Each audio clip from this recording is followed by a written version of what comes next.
Bonjour et bienvenue dans ce débat depuis le Parlement européen de Strasbourg. Le CETA, l'accord de libre-échange entre l'Union européenne et le Canada, plus que jamais au centre du débat. On en parle avec vous.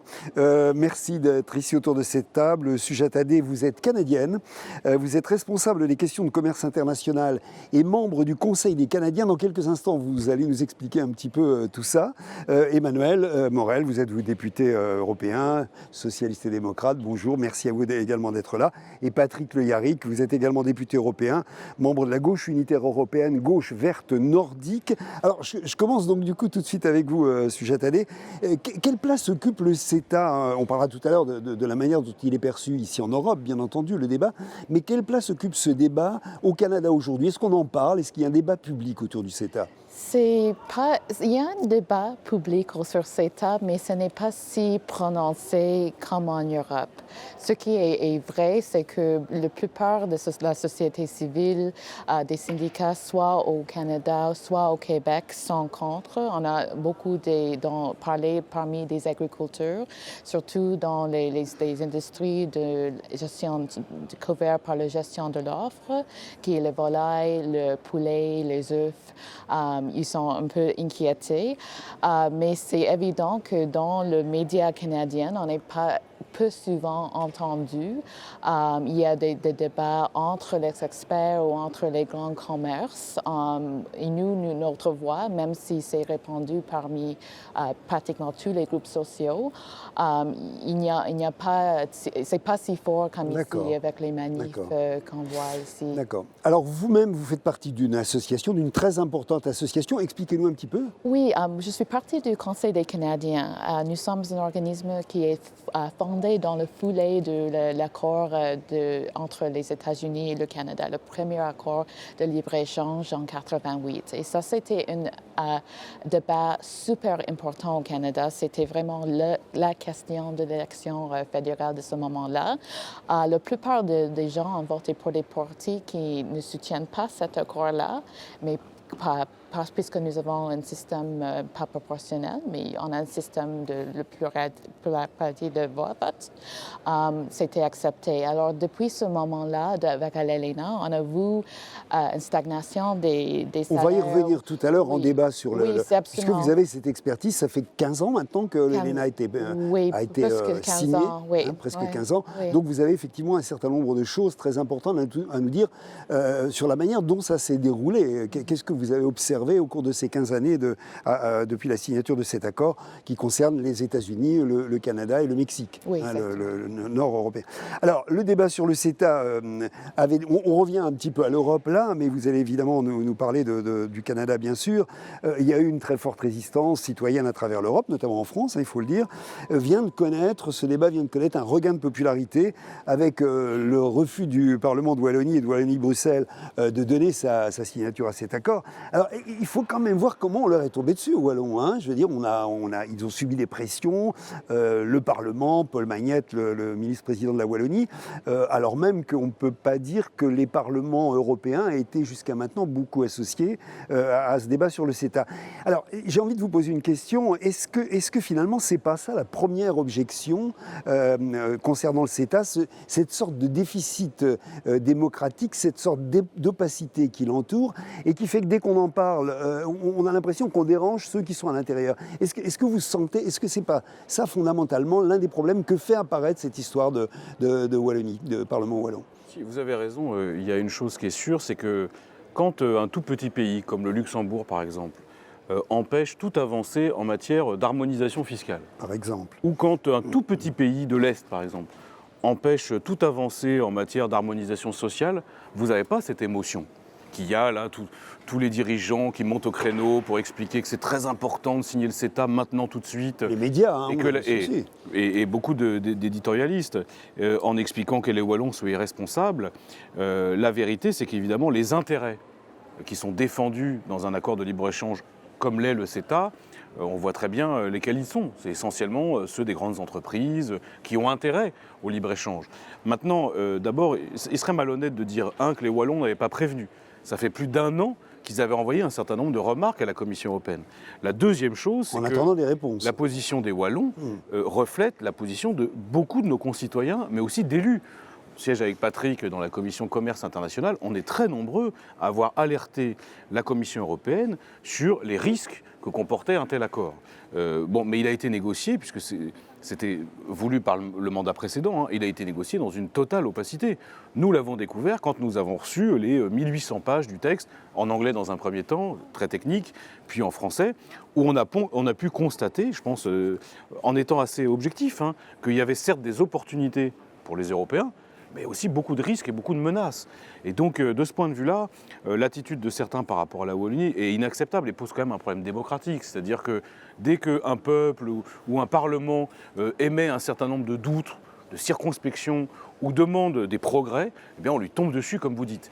Et c'est pas tellement nouveau, cette idée d'une Europe qui est toujours dans la sanction. La sanction, on l'a vu avec la Grèce, on l'a vu récemment avec le Portugal et l'Espagne, sous prétexte qu'ils dépassaient les déficits publics qui leur étaient permis. Cette Europe de la sanction, ça ne marche pas, ça donne une image déplorable. Moi, je pense qu'au contraire, la crise actuelle sur le CETA, c'est l'opportunité de remettre le débat sur la table.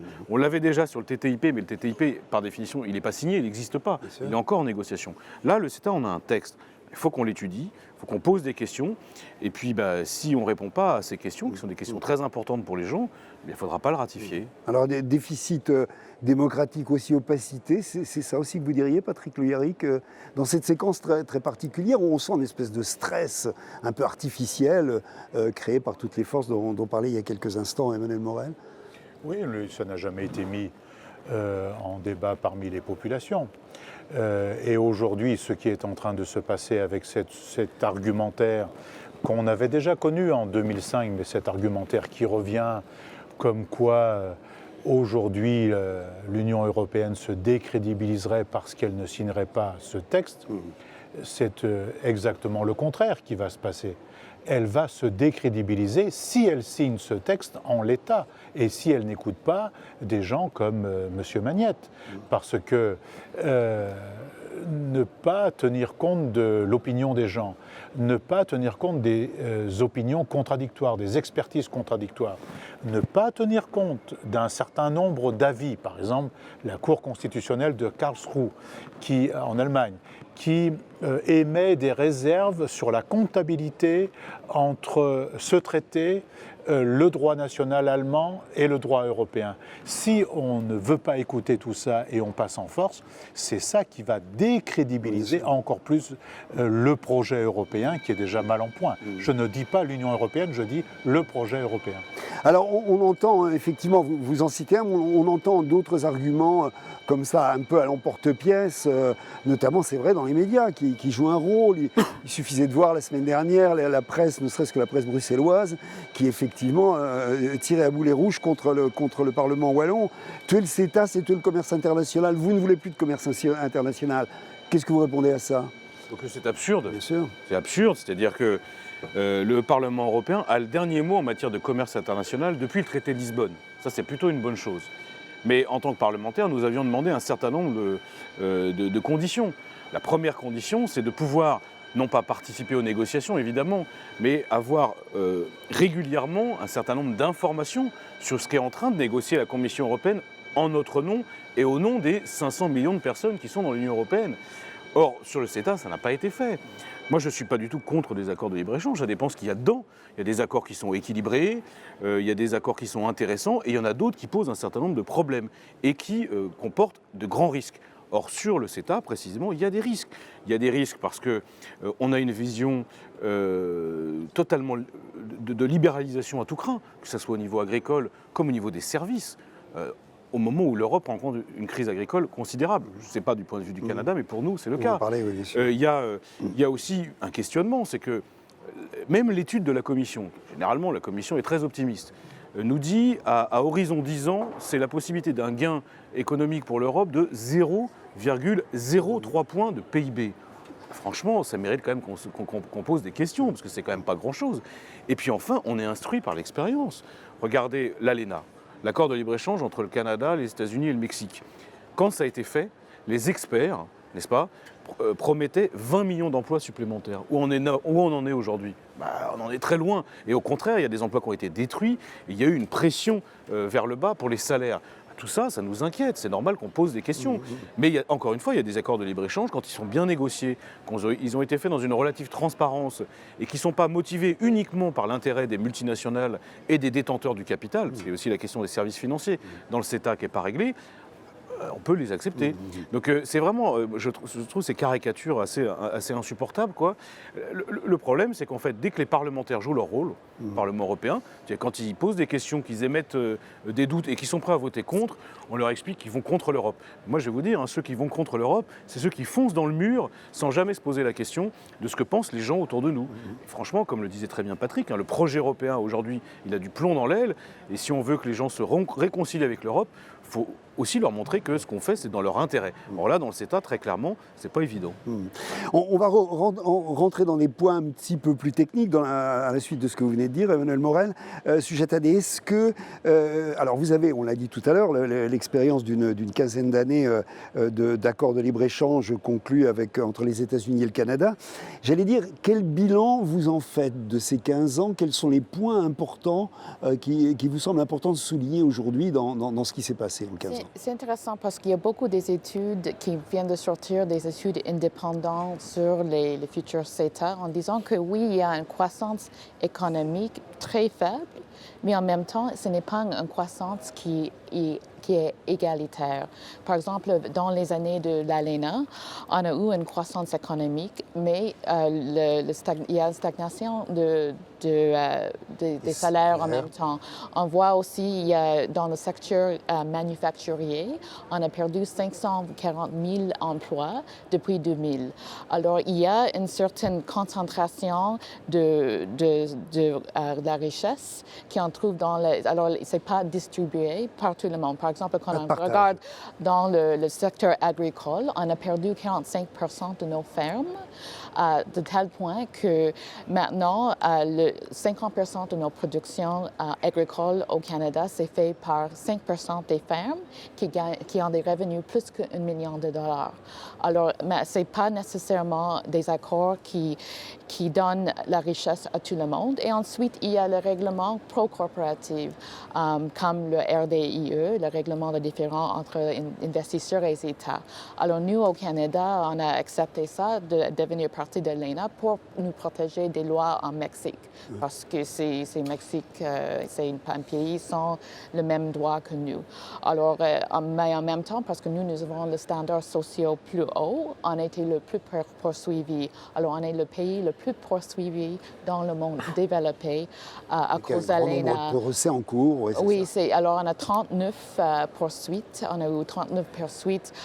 Pour 2/3, c'est pour nos politiques environnementales. Alors, pour changer des règlements. Et ça, c'est super important parce qu'on parle de, OK, on va faire du commerce. C'est pas ça notre problème. C'est pas qu'on n'aime pas les Européens. Il y a toutes sortes d'arguments super démagogiques dans ce débat-là. Est-ce que les Européens ne nous aiment pas ou est-ce qu'on a les mêmes valeurs ou non? C'est ridicule. La question, c'est que est-ce que dans le texte, on donne plus des droits aux corporations? Et qu'est-ce qu'il y a? Parce qu'il n'y a pas beaucoup de chapitres sur les tarifs. C'est plutôt les droits des investisseurs, la coopération réglementaire, les attaques sur nos standards sociaux, les attaques sur les services publics, la libéralisation du marché. Et c'est une vision de commerce qui est problématique.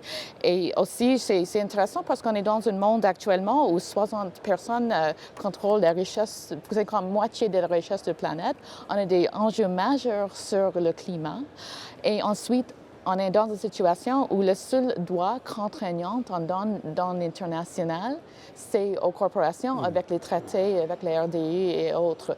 Alors, c'est ça, l'idée, c'est de trouver un accord équilibré, un accord qui est équilibré avec les droits, pas pour des investisseurs, mais pour d'autres personnes, et pas d'avoir une participante qui est la communauté d'affaires autour de la table et aucune personne d'autre, parce que ça crée une vision du monde finalement. Alors restons sur ces points qui sont un peu techniques, mais qui sont importants, parce qu'il faut entrer aussi, on l'a fait, mais il faut aussi entrer un peu dans le détail.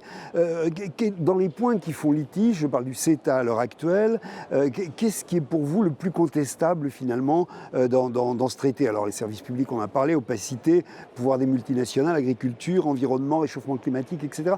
Qu'est-ce qui dans tout ça vous paraît être, pas un casus belli, on ne va pas employer le mot, mais qui en tous les cas, les problèmes majeurs, où est-ce qu'ils se situent à l'heure actuelle, Patrick et Eric?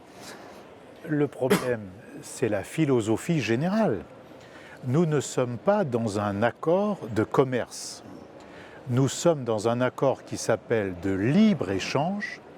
Et pour faire du libre-échange, il faut non seulement abattre les frontières douanières, ce qui est en soi déjà un problème, puisque plus vous diminuez les droits de douane, moins vous avez de recettes dans les États. Mais mettons ça de côté.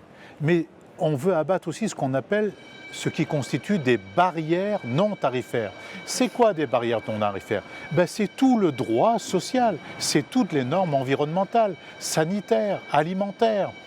Et donc la philosophie générale qui consiste à dire il faut faire abolir le droit acquis au fil des années, voire des siècles, de tel ou tel État, ou de tous les États en même temps, de telle sorte que les multinationales puissent commercer, en vérité se mener la guerre économique sur l'espace mondial, c'est cette philosophie le problème fondamental.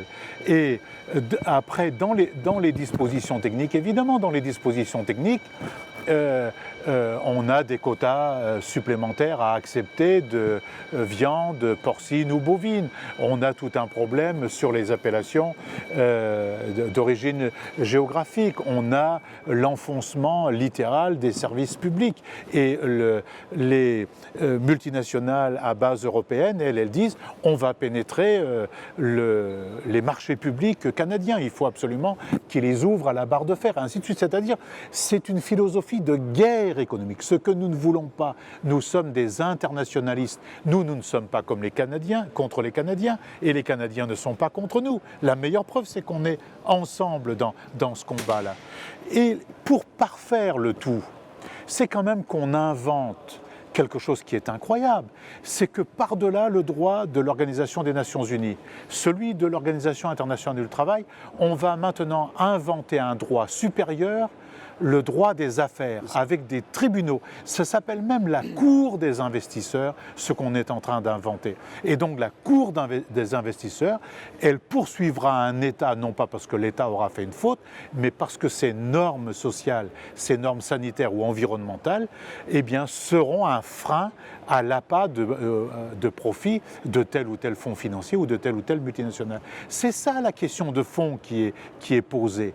Et se surajoute à ceci le fait qu'on veut bien que le Parlement européen le vote. On a bataillé toutes ces dernières semaines pour que l'accord puisse être voté par le Parlement national, mais maintenant on nous dit eh bien, quand le Parlement européen se sera prononcé, les parlements nationaux pourront aussi voter quand ils voudront, mais en attendant, on l'appliquera quand même. Ouais, et on est en train de nous dire qu'on va appliquer ce qu'on appelle la partie communautaire de l'accord et pas la partie qui concerne le droit national ou des espaces nationaux, comme s'il n'y avait pas d'implication entre les deux, d'imbrication entre les deux.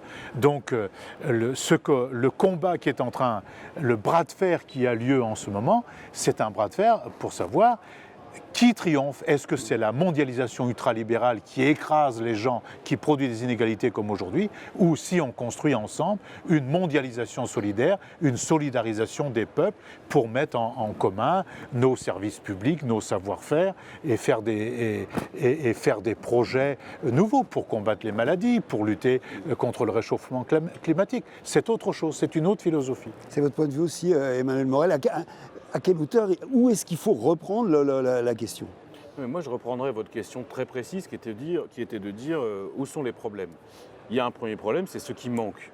Et ce qui manque, c'est notamment toute la défense de l'environnement. C'était un traité qui est quasiment muet sur les questions environnementales, et c'est très bizarre de voir à la fois des États qui se targuent d'avoir signé l'accord de Paris et la COP 21, et qui en même temps demandent de signer un accord de libre-échange où il n'y a quasiment rien dedans sur cette question. Après, il y a ce qu'il y a qui est préoccupant. Je ne reviens pas sur ce qui vient d'être dit excellemment à l'instant, c'est-à-dire le problème des droits des États à légiférer, à mener leur propre politique publique. Ça, c'est très important. Et le nouveau mécanisme de RDIE, parce qu'il y a un nouveau mécanisme, je ne veux pas être technique dans le CETA qui est un petit peu différent, ne le permet pas vraiment. Mais surtout, moi je vois aussi une menace très grave sur les services publics, puisque vous avez pour la première fois dans un traité de libre-échange européen ce qu'on appelle des listes négatives. C'est-à-dire, on écrit noir sur blanc les secteurs qui sont protégés, tout le reste a vocation à être libéralisé. Or, tout le reste, c'est y compris les services publics de demain. On ne sait pas ce qu'il en sera, on ne sait pas comment ils verront le jour. Et ça pose un problème fondamental. Après, bien sûr, la question plus fondamentale aujourd'hui, ce n'est pas les droits de douane. Il y a très peu de droits de douane avec les États-Unis ou le Canada. De la même façon, il ne faut pas caricaturer. L'harmonisation des normes, ça peut être bien. C'est-à-dire que les prises électriques aux États-Unis ne sont pas les mêmes que les prises électriques en Europe. Si on veut pouvoir vendre davantage de voitures ou je ne sais quel produit avec des prises électriques aux États-Unis, qu'on harmonise, ça ne me dérange pas. Le problème, c'est quand on parle de normes, les multinationales qui font pression, elles veulent qu'on s'attaque aux normes qui concernent la vie des gens. Les normes phytosanitaires, les normes sanitaires, les normes sociales, les normes environnementales. Et ce qui fait que, sans même passer par un accord, il y a une pression sur la Commission. Regardez pourquoi elle n'intervient pas sur les perturbateurs endocriniens. C'est parce qu'elle sait qu'il y a un accord qui est en train d'être négocié avec les États-Unis et qu'aux États-Unis, il y en a plein. De la même façon, pourquoi elle a été à la baisse sur la directive sur le carbone? Parce qu'elle savait qu'au Canada, les hydrocarbures étaient notamment prélevés avec les sables bitumineux et qu'elle ne voulait pas les contrarier, entre guillemets. Ça, c'est un problème fondamental qui est lié au CETA. Donc, pour répondre précisément à votre question, moi, je ne suis pas contre les accords de commerce.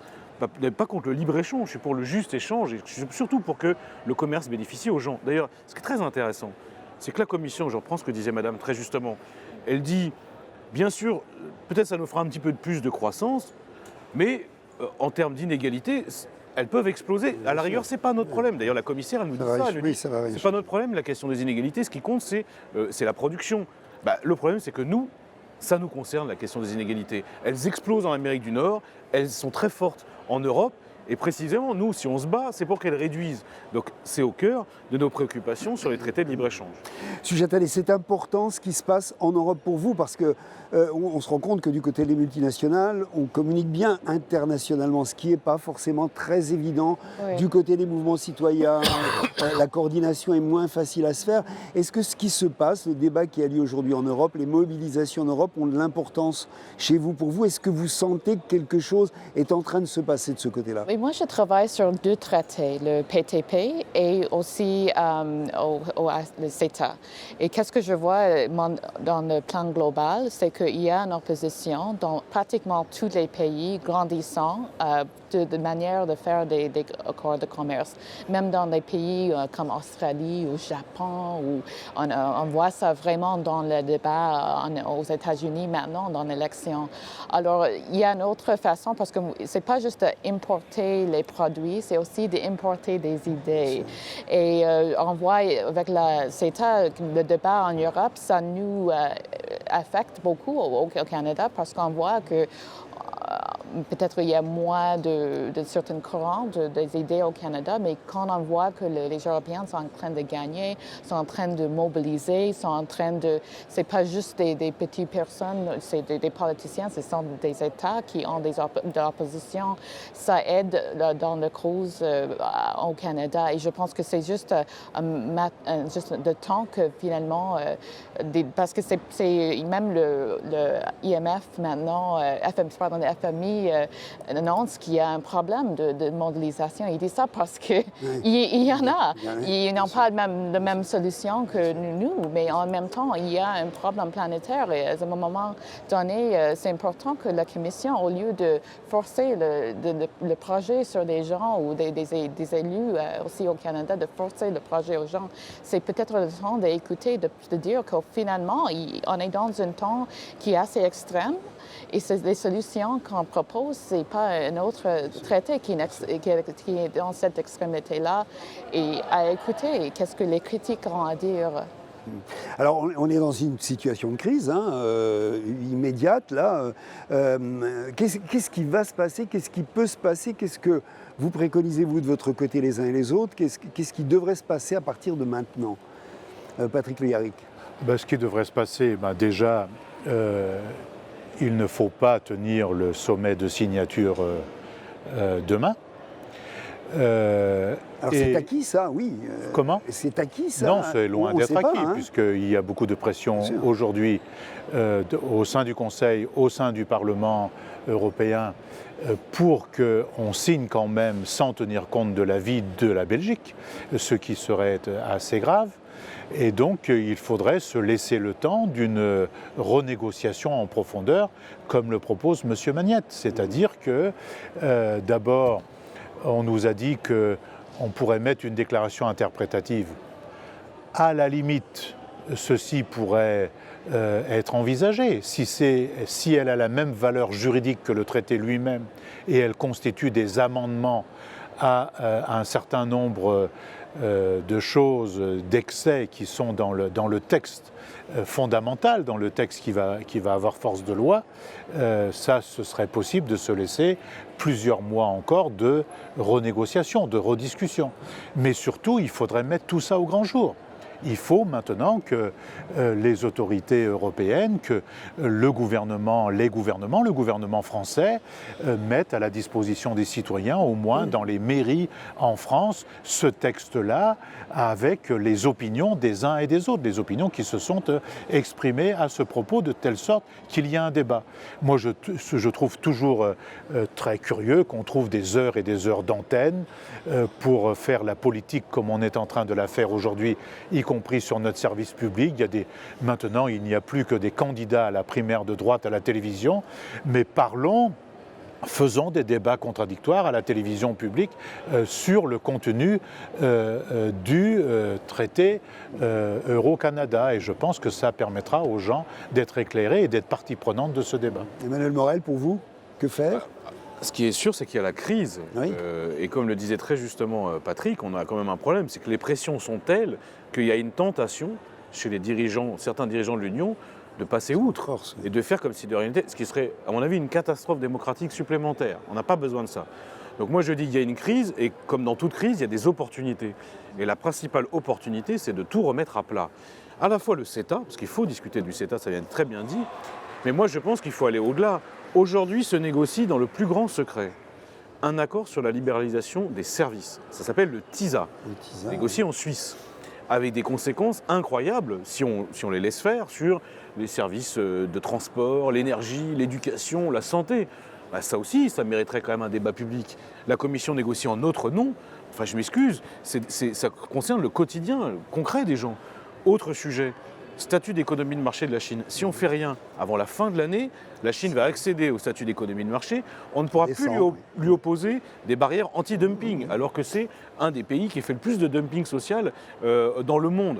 Je m'excuse, mais là aussi, en fait, ce qui serait bien, c'est que l'Union européenne arrête d'être l'idiote du village planétaire et qu'elle considère que le libre-échange, ce n'est pas un dogme, ce n'est pas une religion, mais qu'on peut avoir de l'esprit critique par rapport à ça et construire ensemble ce qu'on pourrait appeler le juste échange, c'est-à-dire avec, en gros, mettre des règles dans la mondialisation. Ça serait une formidable opportunité. Est-ce que les Européens vont avoir cette audace? Je ne sais pas, mais en tout cas, je l'espère. Et les Canadiens, sujet année, est-ce qu'ils vont aller dans cette voie-là? Est-ce qu'il peut y avoir... Oui, je pense que ce qu'on a appris cette semaine avec le Wallonie, c'est qu'il y a beaucoup de Canadiens qui ont réveillé un peu en disant que, OK, c'est possible pour les gens de s'opposer de quelque chose parce qu'on a le sentiment qu'il n'y a pas d'alternative, que c'était impossible de faire autrement. Alors maintenant, au Canada, on voit qu'OK, il y a un débat en Europe. Oui, c'est possible de faire quelque chose d'autrement. Je pense que si on continue avec un sommet et de ne pas apprendre sur la démocratie, c'est une chance absolument manquée. Et si c'est pas, parce que j'ai toujours dit, si c'est pas Wallon aujourd'hui, ça va être un autre moment. Le plus que la Commission décide de pousser l'accord et de faire des choses antidémocratiques, le moins de crédibilité ils vont avoir pour le CETA et pour le reste. Ça serait vraiment une perte en Europe et au Canada aussi. Voilà, on continuera bien sûr à s'intéresser à cette question qui mobilise. Encore, on l'a vu là, juste la semaine précédente encore, on a vu les mobilisations citoyennes se faire, les mobilisations d'ONG, etc. Il y a tout de même en Europe, on peut le dire, une forte mobilisation autour de la question du CETA à l'heure actuelle. On aura bien sûr l'occasion d'en reparler. Merci à vous d'avoir participé à ce débat. Merci à vous qui nous avez suivis. Et puis n'oubliez pas de suivre également sur le site de l'humanité.fr le second débat de cette session autour des migrants et des migrations. Un rapport a été présenté et voté ce matin. Nous en parlons avec vous. Merci à vous. Au revoir. À bientôt. Au revoir.